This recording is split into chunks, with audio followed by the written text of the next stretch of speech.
The views and opinions of this broadcast do not reflect the views and opinions of Armed Media, UNU Productions, and its affiliates. Enjoy the show.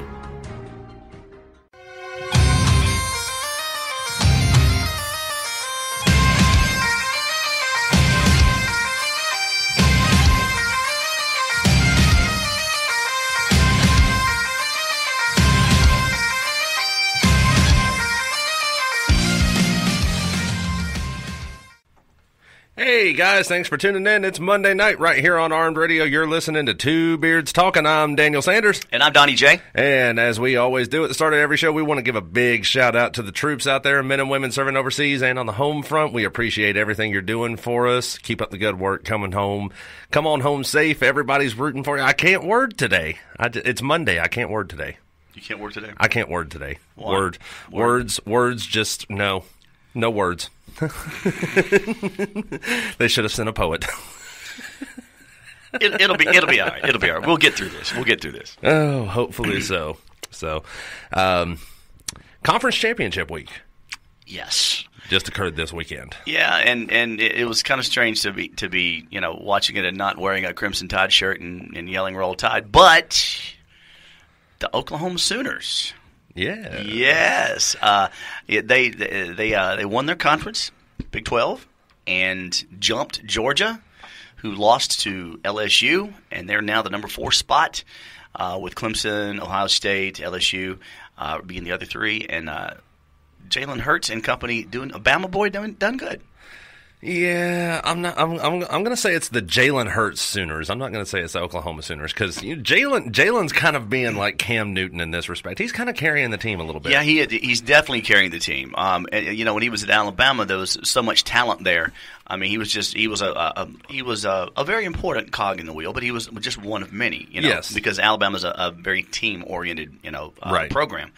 Oklahoma. Yeah, it's squarely on Jalen Hurts' shoulders, and he's got some big shoulders, and he's done a remarkable job out there. And I'm hoping that we'll see great things in the college football playoffs. Oh, absolutely. I was pointing out earlier that this is kind of interesting from a statistical standpoint, if you will. Jalen Hurts is, as far as I know right now, I think the only starting quarterback to ever have started for and captained to a championship 2 different programs in 2 different conferences, SEC and Big 12. Okay. Now, he's got a national championship ring with Alabama. If the powers that be, the fates, the wind's blowing, the stars are in alignment, and everything works out right, and he should win a national championship with Oklahoma, he'll be the only college football quarterback to ever have both conference championships and national championships with 2 different programs in 2 different conferences. Yeah, I just and I wish him the best of luck. I would love to see it happen, but I don't see it happening. Burroughs and LSU they're going to be really tough to overcome. I think you're unless something crazy happens, I think your national championship game is going to be played between LSU and Ohio State. I think so, and I think Ohio State's going to go home crying again. Yes, and it's Ohio State's got a phenomenal program. Don't get me wrong, but man, LSU's just a beast. Yeah. Yeah. Burroughs is a phenomenal quarterback. I mean, he's in the same mold as, say, a Tom Brady. Yeah. He's just you hit him and he keeps going. Or he'll hit you and if he's got the ball, he'll just run it. He just doesn't care. Yep. And with that, a little bit of pride for me with my alumni. On top of it being conference championship week this past weekend, was also the Alabama State High School Championship, the Super 7. Yep. Yes, the AHSAA Super 7. And my high school won their state 2A championship game back-to-back 2 years in a row. They are 30-0 as of right now over the last 2 years. And I believe it's also 4 of the last 6 years that my high school has won the state championship. We are on track to make it a three-peat next year. Because you've got 41 of 42? 21 of 22 starters returning next year. 21 of 22 starters returning. You're trying to put Alabama's team on the field out there. Too many players on the field. I mean, that kind of and that's the great thing about high school. Once you get something like that and you get a bunch of great players and you got a great program like that, I mean, barring mom and dad up moves or they transfer, which is highly unlikely, you've got them for 4 years. Yes. Unlike college when you can do one and done. Yeah. And which I think I've advocated for this for a long time. There should be a rule change. There should be. I don't think. I think if you want to forego your senior year, that's fine. But I think you ought to. I think you ought to have to stick around for 3 years. I mean, you really, really should. I agree. From a purely selfish standpoint. But yeah, we had. I was at the game. Here's the thing: for the people that aren't from Alabama, don't know how it works. So. The state championship game used to be played at Legion Field in Birmingham every year. Which was neutral. Yes, it was neutral location. Now they flip-flop back and forth. So wherever they play the Iron Bowl at, they usually play the state championship game at the opposite location. So if they play at Auburn for the Iron Bowl, then they're supposed to do the Super 7 at Alabama, at Tuscaloosa at Bryant-Denny, yes. This particular year, they played the Iron Bowl at Auburn and then also the Super 7 at Auburn because Bryant-Denny's under renovation right now. Mm-hmm. So it was kind of a toss-up for us because we would win at Auburn. Next year we'd go to Alabama, we'd lose. Next year we'd win at Auburn. The year after that, we didn't even make it to the state championship game. We got put out in the playoffs. Next year we win at Auburn. So it was kind of destiny. It was kind of a foregone conclusion you guys were going to win. Yeah, well, I wasn't totally sure because it was either are we going to have the good luck of Jordan Hare on our side or are we going to have the curse of the odd-numbered year against us? Well, looking at the score, I'd say there's a little bit more than luck there because the score was, 57-6? It was 56-7. 56-7. Yes. A little dyslexia there, but still. I mean, that's a basketball score. 56 points. Wow. That is a...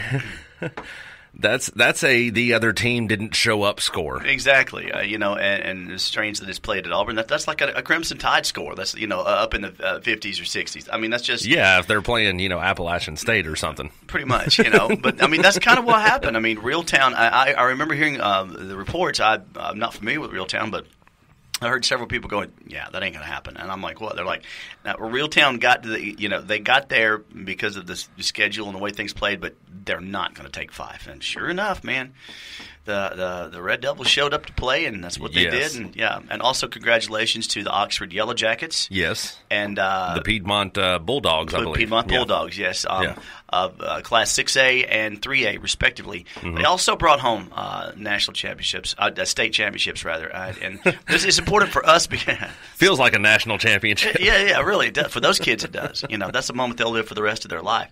But those are primarily North Alabama schools, and they did really well. And yes, we're situated in North Alabama. So, congratulations to you guys. Yeah. So, and for those of you who are wondering, 6A, 4A, 2A, all that stuff. Did I say wonding? You said wonding. You are having difficulty with words. I can't word today. For those of you who are wondering, there we go. The way they do it here in the state of Alabama, the reason they call it the Super 7, there are 7 classes, 1A to 7A. Mm-hmm. It's based off of student body population. The smaller the population, the lower the number. So your 1As, your 2As, that's the towns that nobody's ever heard of, the one light, one stoplight, drive through it, blink, you miss it kind of town. Exactly, yeah. And then you go work on your way up to 7A, and you have that's schools. Your Hoover. Yes. Your 2-a-day schools. Yeah, MTV did a show on Hoover High School, 2-a-days. I mean, because the football down there is like football at Alabama. I mean, it's and a lot of Hoover alumni wind up at Alabama and Auburn. And Auburn, yes. Mm-hmm. And other schools all across the country. They got a very dominant program, and every year you see Hoover. Hoover makes the playoffs, and more often than not, I think they've won a national state championship. Actually, in the last 6 years since right. Fife started their not whole so much. dynasty, right.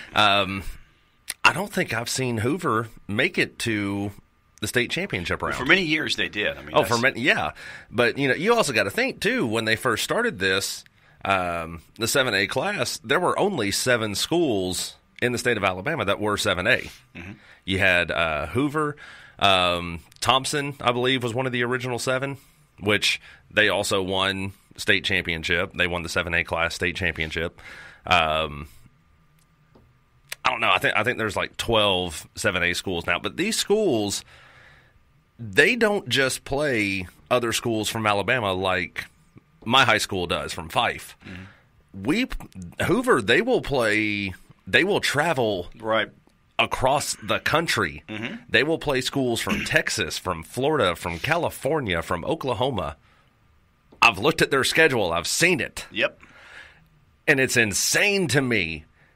And I've been by Hoover High School. It looks like a college campus. It looks exactly like a college campus. It is a sprawling, pristine, giant red brick building. I mean, it's ginormous. I mean,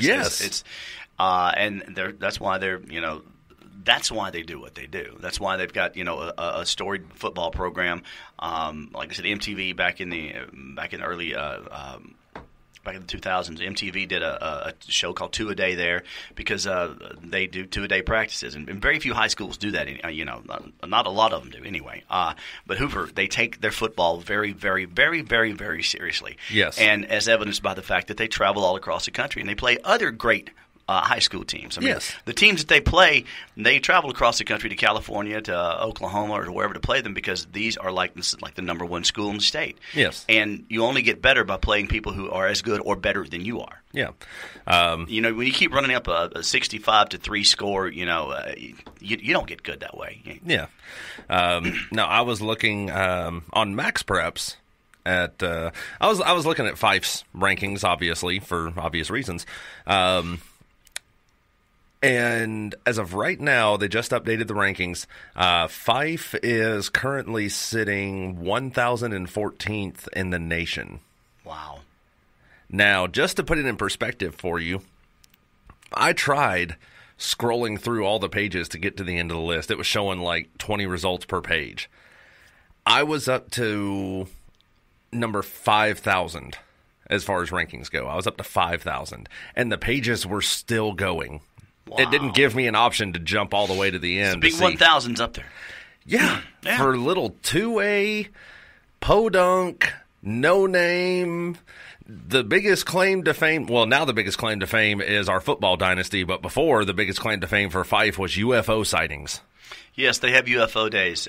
Seriously, my radio station covers them, UFO days in Fife. And yes. Yeah, I think most of the UFOs have been sighted after salubrious amounts of Jack Daniels and Wild Irish Rose or Boone's Farm or Moonshine or whatever has been consumed. But be that as it may, they have UFO days, and yes, it's Fife. Yeah, he's real proud of his hometown. I really am. I'm very proud of what they've done and how they've how they've advanced without advancing. Do what now? You lost me there. I totally got lost there. And I know for a fact, I know what I said came out clearly. Mm-hmm. I stress that. No, what I mean is Fife has always been just the small, picturesque Mayberry-type town. Yeah, it still is. And it still is. We've advanced. Except for the UFO days, but... Well, every town's got their cooter. What can I say? Yeah, exactly. The dancing man. Anyway. Yeah. But, we've advanced without advancing. We've stayed that small little picturesque community where everybody knows everybody and all that other stuff. But, we're very rapidly... I won't say rapidly, but, we're still somewhat keeping up with the times. We're happy with where we're at. Well, I don't think we're going to see a Fife metropolitan, area anytime soon. But, you're proud of your little hometown, and that's sweet. How nice. Yeah. So, go Fife! So, big shout-out to the Fife Red Devils out there, Class 2A state champs 2 years in a row, 4 of the last 6 years. Yeah. Awesome. Awesome job, guys. So, Politics. Yeesh, politics. I know you're itching. I can see you over there. You're like Dave Chappelle. You got any more than politics, man? Well, we haven't done a lot of talk about politics for the last couple of weeks, and a lot of things have happened. Excuse me. A lot of things have happened in the world of politics, and not all of them good. Some of them quite puzzling. And we'll start off the top with the impeachment inquiry and the impeachment hearings now. And it looks as though it is definitely going to move to impeach the president before the Christmas holidays. Merry Christmas, Mr. President. That said, as everyone knows, everyone should know by now, even those who aren't adept with politics, just because he's impeached doesn't mean he's removed from office. Right. He's got to go through a trial in the Senate, and after that trial, it will all depend, on it's up to the Senate, and the Senate is run by a Republican majority. So the chances of him being removed are slim and none. But the simple fact that it's gone this far to impeach him, to remove him from office, and every day, this is what's amazing to me. I almost imagine, and you got to bear with me here, people are going, why is he not sweating it out? What is his problem? Why is he not taking this seriously? I almost imagine that he's got, I don't know, pictures of 535 members of the House with a small farm animal, and he's going, yeah, vote for impeachment, and look what I've got here. He's got something on somebody. I don't know. How can he just thumb his nose and think that he's untouchable? I mean, it's amazing. And I go here this week. Go ahead and pull it up. This week, he has made some really rather strange comments during a press conference. First of all, we start off with him getting laughed at by Prime Minister Trudeau of Canada, making fun of him, and other members of NATO were laughing at him. I mean, they were literally laughing at the president, saying that I believe he would have been here sooner, but he had to stop off and do a 40-minute press conference. I mean, they're ridiculing him left and right. When the Republicans over here, the Democrats over here, want to get him out of office and ridicule him, that's one thing. But when we've got leaders from other nations that we respect, that we're members of NATO with, that are Canada doesn't even respect Trudeau. You can't use him. Well, I can use him. I mean, he's a head of a foreign government. I wouldn't be the first person to use him. There we go. But here's the thing. I mean, they were all more or less, ridiculing him, and that makes the country look bad. That said, the president has been. It is actually being postulated that his faculties may be slipping. As one senior aide put it, I wanted to leave, but I stayed behind because I thought somebody should be in the room with him. When you're looking at the leader of the free world and the president of your country, and you don't want to leave him alone in the room with, sharp objects or, a box of crayons, then we've got problems. And some of the things he said this week, the toilet thing. What the holy hell is that all about? Where did that come from? What was he thinking? Why would you say that? I've been doing. I'll be honest. I've been doing my dead level best to avoid the news, because it's the holiday season. You can't put your head in the sand on this. You can't ignore this. This is too. You can't make this shit up. You can't make this up. I mean, you can call it fake news all you want to all day long, but some of this shit you just can't make up. When you got 8 different independent news sources reporting that the president was going on about, what is it, people having to flush 3 or 4 times? Well, here on CNN it says, and this is the headline, Trump claims Americans have to flush the toilet 10, 15 times as opposed to once. What the holy hell does it matter? Oh, my it's God. It's wasting water. Oh, so now he's energy conscious?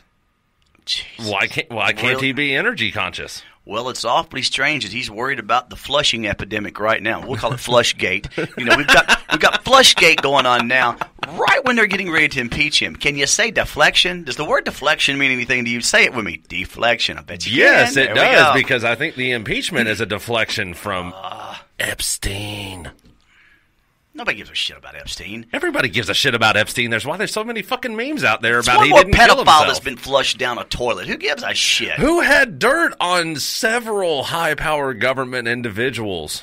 Well, that's true. You know, you should keep those files secret rather than letting people know that you got them. That's your first mistake. You know, Hoover had files on everybody. J. Edgar Hoover did. Yes, but he did. You know, it wasn't a widely known secret. I mean, a widely known. You know, it was pretty much a secret within the intelligence community. Everybody knew J. Edgar Hoover had dirt on everybody. Everybody knew about his little secret microfilm collection. And a lot of people knew that he liked to dress in drag, and he had an affair with, you know, his top lieutenant, and, you know, that went on for years and years. I mean, Hoover, here's a man that he basically, we're getting sidetracked here, but he basically kept all these files on people, not for the security of the country, but for his own security, because you want to out me? I got something on you. Mm-hmm. You know, here's a picture of you in Maryland, Mr. President. Here's a picture of, you know, whatever. And if you got dirt on somebody, you know, when I was in law school, we were taught that a lot of times when you're in court, the document that you've got that is the smoking gun, it's best that you not even show it. Just make it known or let it be thought that you might have something. Keep it in your briefcase until you absolutely have to pull it out. Epstein didn't have to pull it out. I mean, I think he saw the noose closing in, and maybe he wanted to cut a deal, and maybe he, you know, but there was no way he was going to avoid prison. Just no way. Yeah, I read a book called The 48 Laws of Power, and that's one of the 48 laws, hiding your hand. Okay, first of all, you're a former Marine and you read a book. That in itself is nothing short of amazing, and I'm impressed. But anyway. Be more impressed by the fact that I have read The Divine Comedy. Dante. Yes. Dante Alighieri. Very good. I am thoroughly impressed. Yes. Wow. Oh, an educated Marine. Yes. Shocker. Just kidding. Let's see, what is it? Inferno. You've read two Purgatorio. books now that don't have pictures. That is amazing. No, Divine Comedy has pictures. That's right. And they're very, very interesting artwork. But, you know, rabbit trail. Big rabbit trail off a rabbit trail. Yep. Many rabbit trails here. Back to the politics things, though. Yeah. The president has made some. He also made another comment about, and I don't think this is fake news either, about the cars being a better quality because some cars are just paper mache. What is that all about? What is he talking? What has somebody checked the president when he had his physical not too long ago?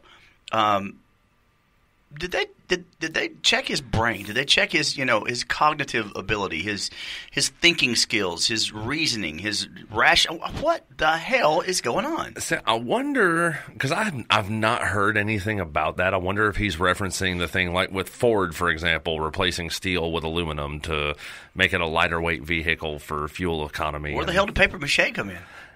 I think he's just referencing how weak. I think the word he's looking for is bondo, but I mean, paper mache? What? Do we drive pinatas? What the? I mean, if you're using aluminum instead of steel, say like on the frame, for example, you might as well make the vehicle out of paper mache. This is true.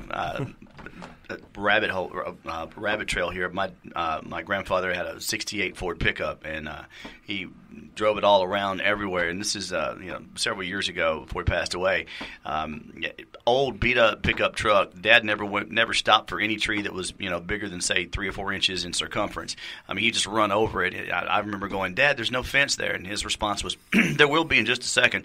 And he ran right. No gate there. There will be in a second. Ran right through the fence.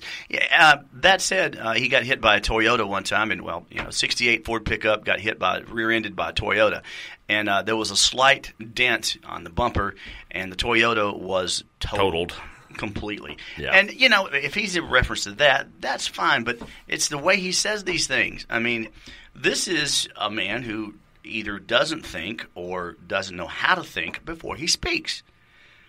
And he's just saying, people are already starting to doubt his sanity. You come up with shit like this, now you see why. Well, I saw a meme that kind of sums up, like you just said, he either doesn't know how to speak, doesn't know what to say, when to say it, all this other shit. I saw a meme that showed President Trump shaking hands with somebody on a golf course, and the caption on the photo said, "That was an impressive eagle on number 9, Mr. Trump." And then the picture beneath it was a picture of Anderson Cooper sitting at his desk, and it had the caption, "Trump shoots 9 eagles." Yeah, I get that. The press, the press is rather unkind to him. But then again, he's not done a whole lot to endear himself to the press. But he shouldn't have to. No, he shouldn't. He has no obligation to endear himself to the press. However, if you want your message to get across, if you want to communicate, i.e., the great communicator Ronald Reagan, then you got to be personable and affable. Even liberals loved Ronald Reagan to some degree. I mean, they had utmost respect, and they couldn't deny, what he got done. And he was always on point. He never, veered off, went down a rabbit trail, or said crazy, stupid crap. I mean, he really didn't for the most part. I mean, there was a couple of gaffes, but I mean, there's not enough to make an entire. I forget who it was, but somebody made a Bushism calendar, one of the little tear-off calendars each day, 365 days of stupid shit that President George W. Bush said. That said, I think he was a far better president than the one we got now. But still, even he made gaffes. And he used to come up with just some off the wall crazy crap. But this president, I think, has anyone ever seen the movie The Madness of King George?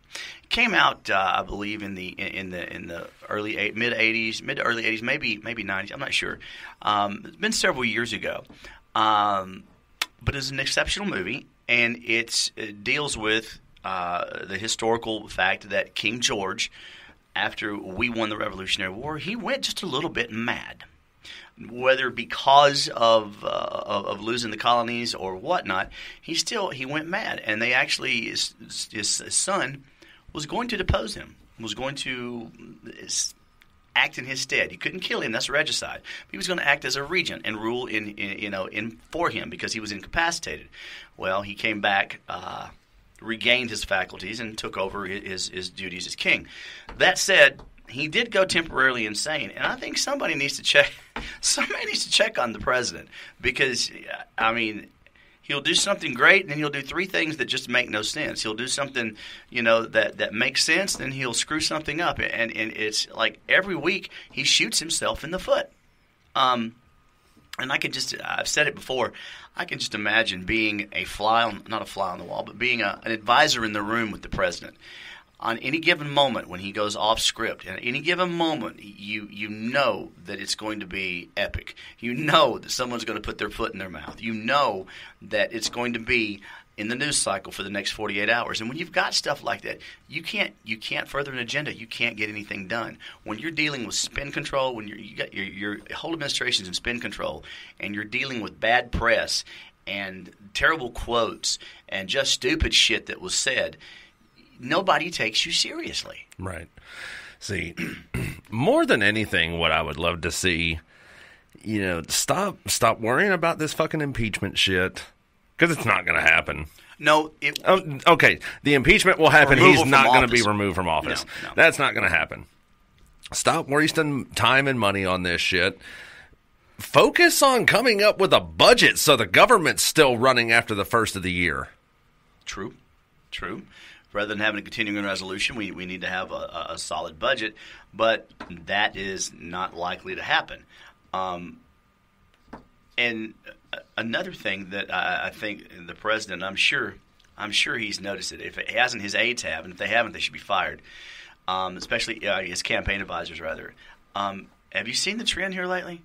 Kentucky, a Republican Kentucky governor just lost an election and was replaced by an incumbent was replaced by a Democrat. It's happening in Senate seats and House seats. It's happened quite a bit, quite a bit more than people would think. Well, here's what I have noticed, and I'm going to get this man's profile pulled up here real quick. This could be bad.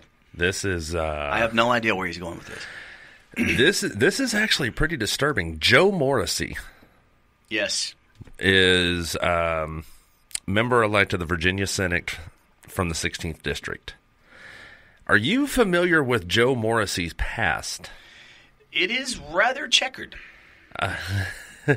That's putting it mildly. I was being nice, yeah. So he's had his law license revoked not once but twice. Well, you can be a felon and run for the House and Senate. You can, but you can serve as a felon in the House and Senate. You can, and that's neither here nor there. It's what he's a felon for.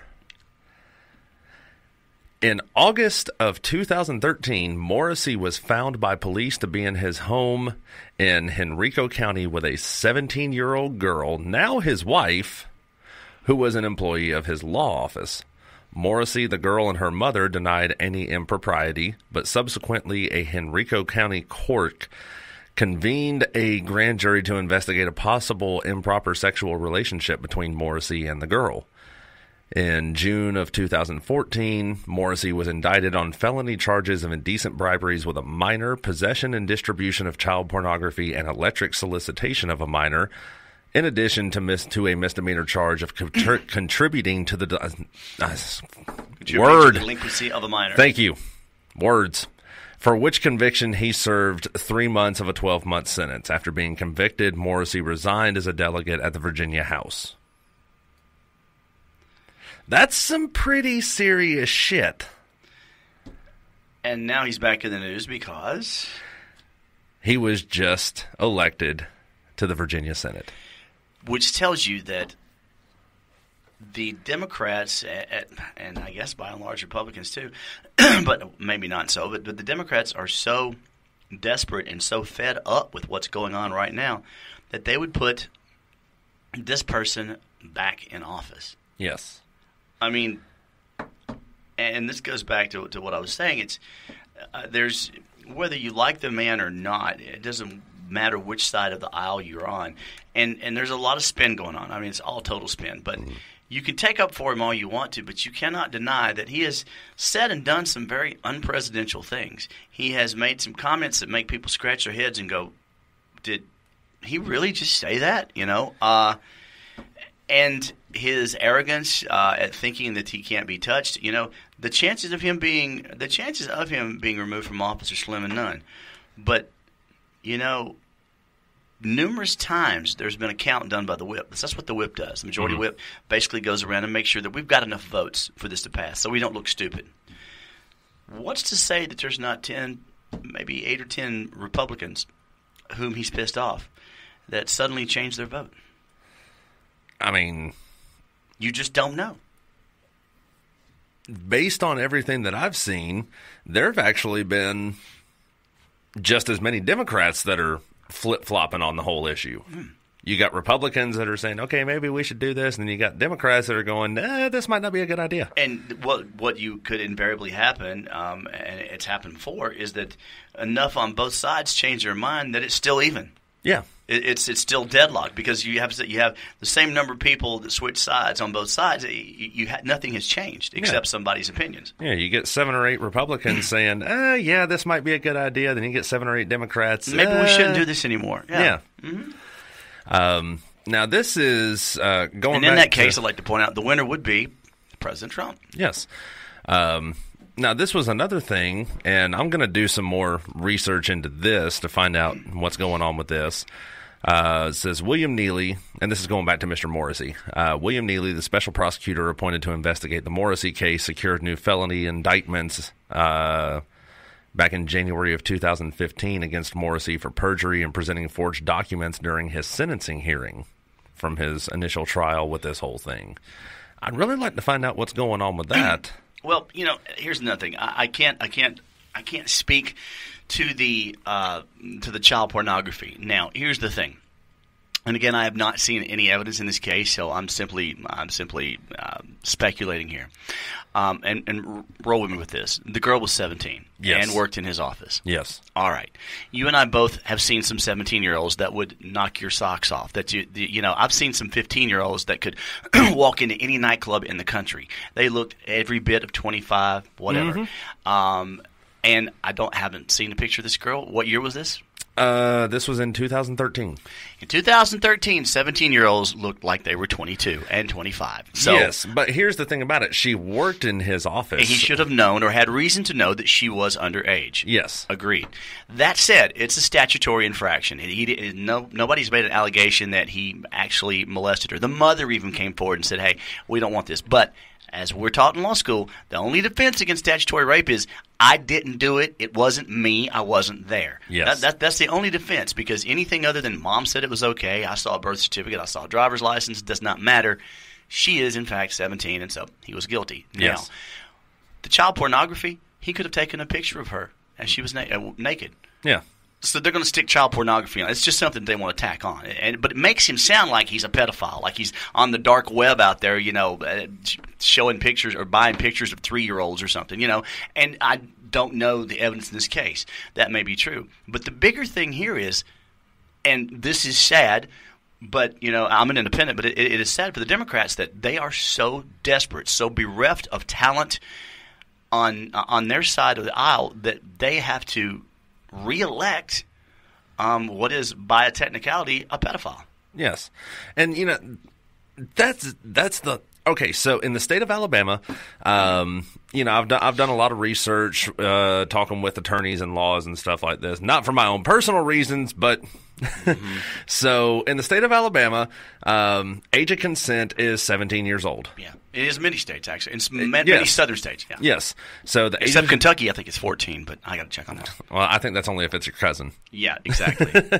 Or stepsister. But anyway, that go ahead. Too. So in the state of Alabama, age of consent is 17 years old.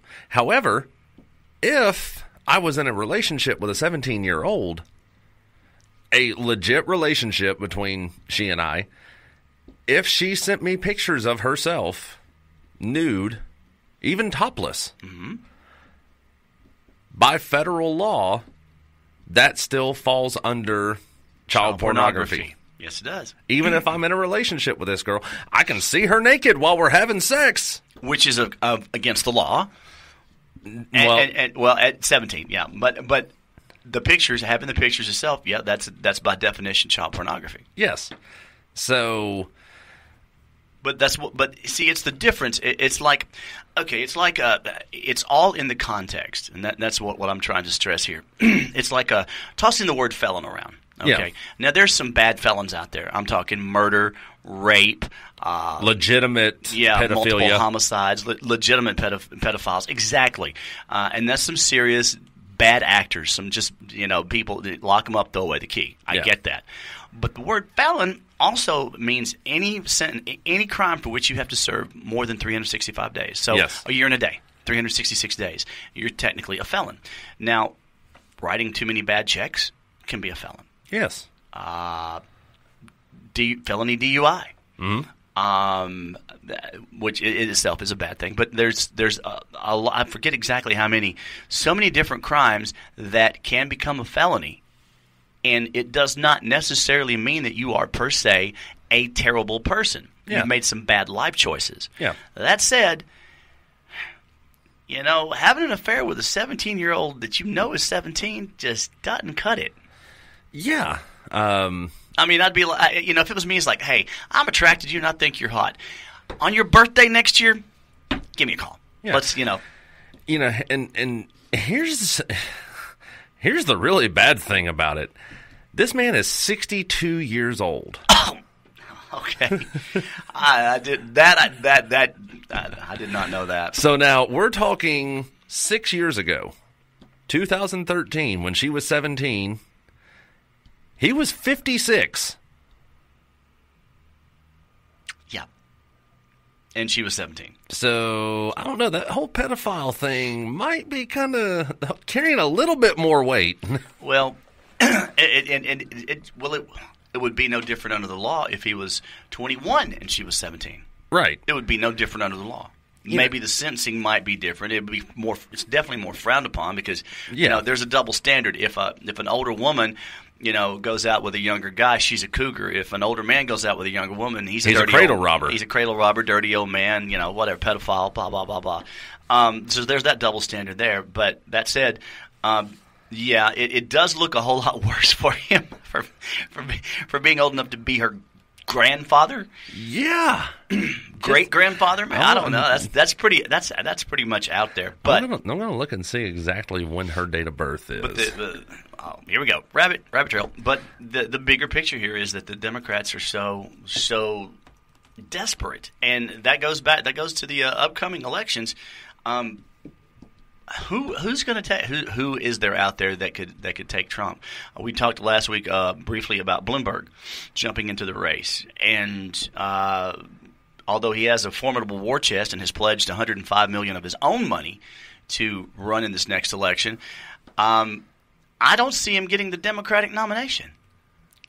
I really don't. It's a bit late into the picture. Of course, Kamala Harris dropped out, and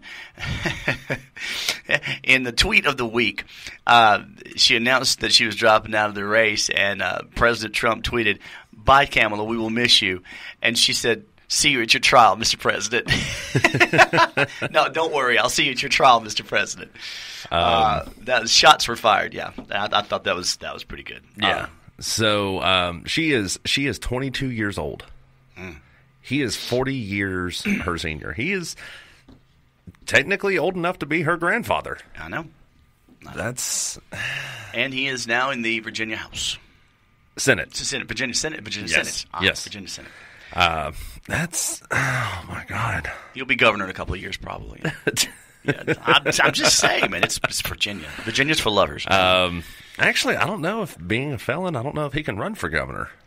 I don't think. I don't know. I know you can run for the House. You can run for the Senate, U.S. Senate, and U.S. House because there's several felons that have served and do serve. Now, here's another thing about Joe Morrissey. This little incident is called "Gun on the Floor."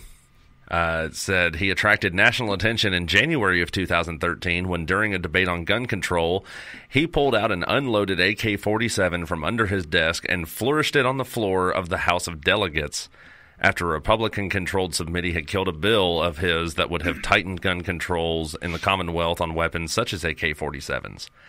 He announced, quote, "A lot of people don't know that in many locations in the Commonwealth, you can take this gun, you can walk in the middle of Main Street and not be in violation of the law." And that's a bad thing because... I mean...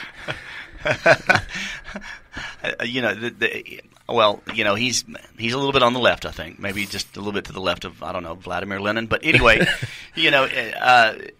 He pulls some stunts like this. That's just theatrics. That's courtroom theatrics. That's house floor theatrics. So, but I mean, it's like the politician that showed up to the news conference, and as soon as he got out in front of the cameras, he pulled out a revolver and shot himself in the head.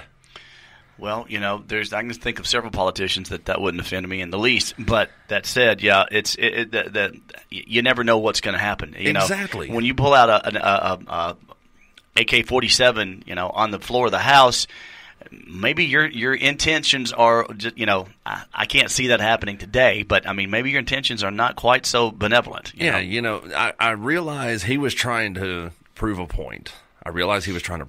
But he could have gotten his point across a little differently and in a different manner without brandishing a damn AK-47 on the floor of the House of the Delegates. And they put him back in office in the Senate. So anyway, what the fuck are you doing, Virginia? Hey, we're in Alabama. You really, those who live in glass houses should not throw stones. No.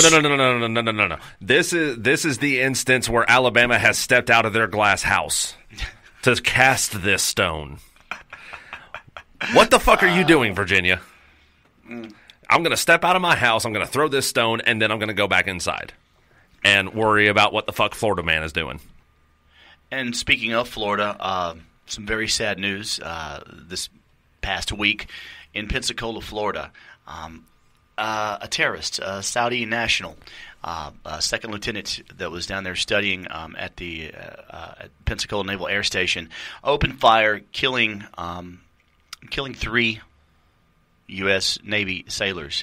Ensign Joshua Caleb Watson, who was from Alabama, Airman Mohammed Sami Haitham, and Airman Apprentice Cameron Scott Walters were killed when an idiot from Saudi Arabia, I'll just go ahead and say that, decided to open fire. Shouldn't even mention his name, but his name was Mohammed Al-Sharamni and he was a second lieutenant in the Royal Saudi Air Force.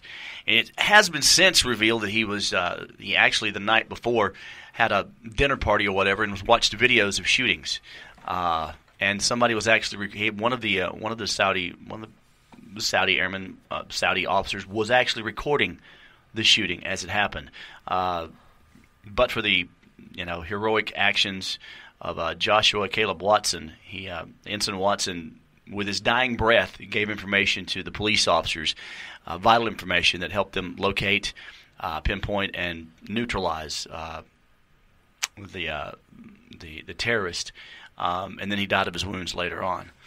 And that just goes, at the beginning of every show, we always do a shout out to the troops serving abroad and over here, because just because you're here in the United States, never forget that anytime that you put on, any of these people, our sailors, airmen, soldiers, Marines, when they put on that uniform, they instantly become a target for every idiot out there that doesn't like our way of life and our liberties. Yes.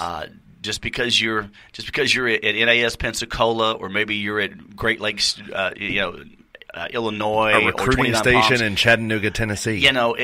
Terrorism is everywhere. Idiots are everywhere, and the minute you put on that, and that used to kill me. People go, "Well, you served in peacetime." Yeah, I did serve in peacetime. So did the sailors on the USS Cole. So did the sailor who was drug off the plane in Libya. So were the soldiers in the Marines in Beirut. All these people were serving at quote-unquote peacetime. But there was nothing peaceful about what happened to them. No. Because they wore the uniform that symbolizes freedom around the world. And when you put that uniform on, you become a target. You're a walking target. Yes. I was working, I was actually applying to go to work for Amazon, and the office that I had to go to was in the same shopping center in Chattanooga where the recruiting station was at, right? Where the shooting took place back in, 2015, 2016, something like that. And, being a former Marine, seeing the recruiting office there, I had, an hour or two to kill before I had to go in to do my stuff for the job. I decided to go hang out with my fellow Marines. Come to find out, they let me into the office. I had to be buzzed into the office. That's how crazy this shit has gotten. You used to be able to just walk right into Marine Corps to a recruiting office. And, yeah. Hey, I want to sign up. Not now. No.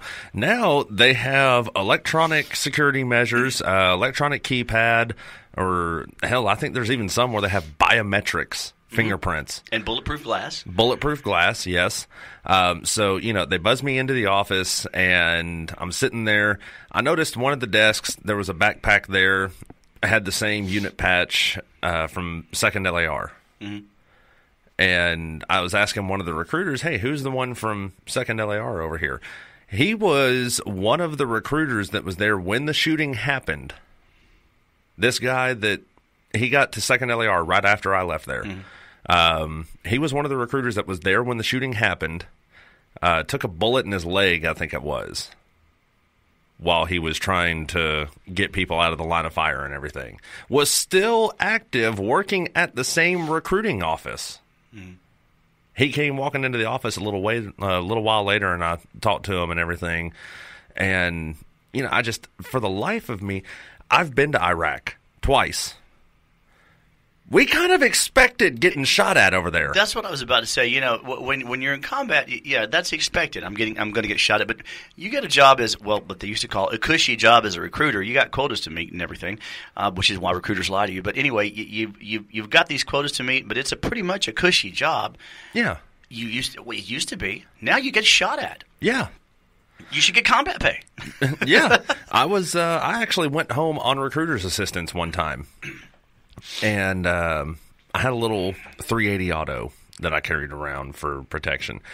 Did not know, and this was back in like 2008, 2009 time frame. Mm-hmm. Did not know you could not carry a firearm into a recruiting office. It was considered the same as carrying a firearm on base. Only MPs could do it. Right. So, I'm in the recruiting office. We're getting ready to head out. I'm getting ready to change into my uniform.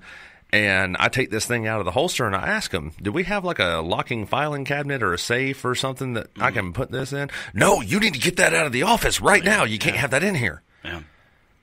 Well, that underscores something that I wanted to bring up. 2 points about this shooting is that, okay, first things first, I think that we need to evaluate, and as they are doing, having foreign nationals come over here for training.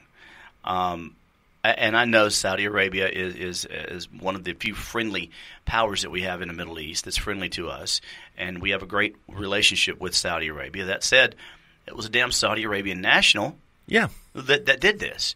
So maybe we need to reevaluate these training programs and who we let in. That said, maybe we should reevaluate, as you just pointed out, that you can't carry a gun on base. If everybody in that room had been armed, that shooting would have never occurred. Yeah. Or unless he was a suicide jockey, which, I mean, he turned out he was anyway. But he went in there knowing that nobody had a weapon. Yeah. And if he went in there knowing that everybody was packing, and everybody would be, I'm pretty sure that the outcome would have been different. Maybe only one person would have been killed as opposed to 3. Maybe no one would have been killed. Maybe the minute that he pulled his gun out, 5 people would have shot him. We will never know because military personnel, now get this, military personnel are not allowed to carry a weapon onto a base. Am I missing something here? Civilians can carry weapons in the civilian world, but military can't carry a weapon on a base. It's the military. We're all about weapons. Why not allow open carry on base? It makes no sense to me. You're absolutely right. I can't fathom. The people that we should allow to carry weapons are the people who do the fighting for us. Yeah. And if you're on active duty, if you're in uniform, why not be armed? Yeah. And they call it the armed services for a reason. I was stationed at Parris Island. We were running an active shooter drill. I was one of the role players for the active shooter drill. I was one of the injured individuals. And, the MPs were responding to the active shooter drill. Now, I'm at Parris Island. I'm an infantry marine.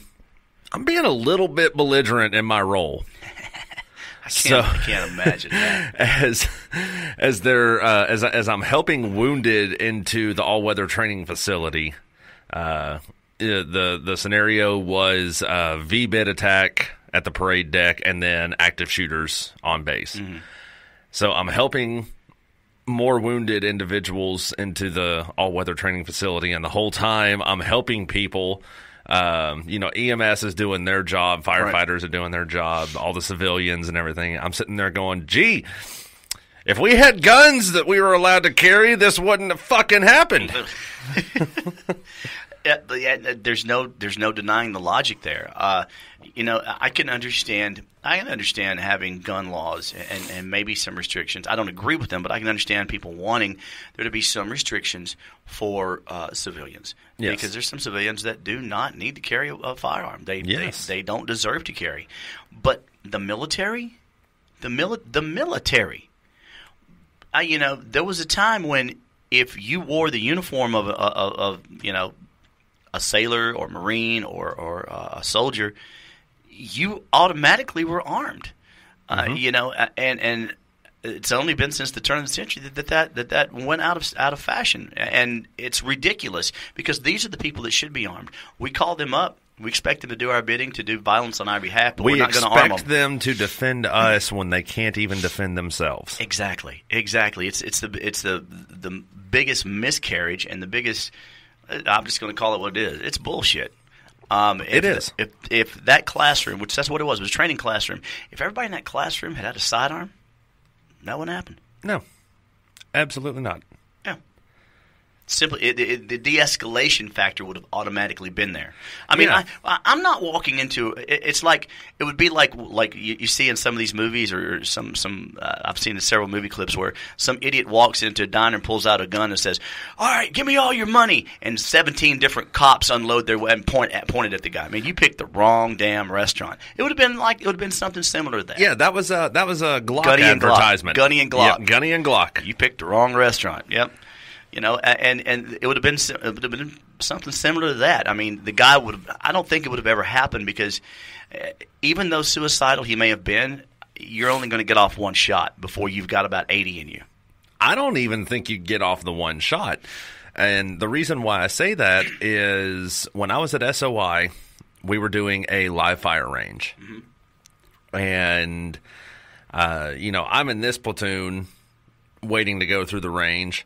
There's another platoon who's next in line to go through the range. Mm-hmm. They were ahead of us.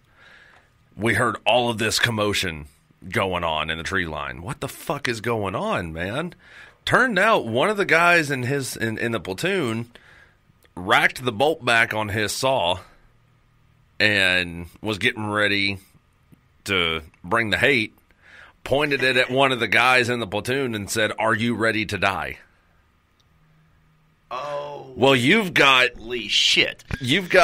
29 other Marines standing there with saws and M16s. They freaking shot condition one. Mm-hmm. And now he's got 20 some odd freaking rifle barrels in his face. Well, I'm sure that situation de-escalated rather quickly. Yeah. Hey. And that would have been like, again, I repeat, that would have been the case. And it's really sad because like this was a young ensign from the state of Alabama. He was from Coffee, Alabama. Mm-hmm. And he graduated of the United States Naval Academy, and the world was at his feet. Yeah. I mean, he's down there in flight school, and this is a man who I mean, literally, he had the world waiting for him. And with his dying breath, he gave vital information to the MPs on how to take out the shooter. And that kind of heroism, that kind of, I'm sure there's a Navy Cross or Silver Star at least, or something on the way for this young lad, posthumously awarded, and for the other two as well. I mean, this young ensign. I mean, it's prayers and thoughts and prayers, of course, go out to the family. But I want to reiterate that this didn't have to happen, and it shouldn't be happening. If you're on American soil and you're in an American military base, personnel should be allowed to open carry. They should have to go through the same checks, but the checks are much simpler. It's a DOD background check, which is more thorough than a civilian background check. They'll do a DOD background check on this guy. You're clear. Hey, go buy your weapon. Yeah. And carry it openly, be responsible. Same rules can apply. But, I mean, as a blanket rule that you're not allowed to carry on base is the most ridiculous thing I've ever seen. Yeah. So, like you said, very sad incident, didn't have to happen.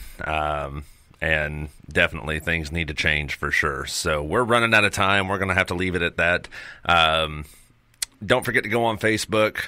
Follow us, Two Beards Talking. Like us, don't like us, tell us we're full of shit, whatever. Yeah. Share your opinions with us. We want to hear what everybody thinks out there. Don't forget to tune in tomorrow night for my show, 2AT, Second Amendment Talk with Rod Burks. We got a lot of stuff to talk about there, like the shooting. Mm-hmm. I'm sure you will deal with that. Yep. Yeah, the Pensacola shooting as well as another shooting that occurred in Florida. Definitely got a lot to talk about with that. Always a Florida guy. What's up with that Florida man?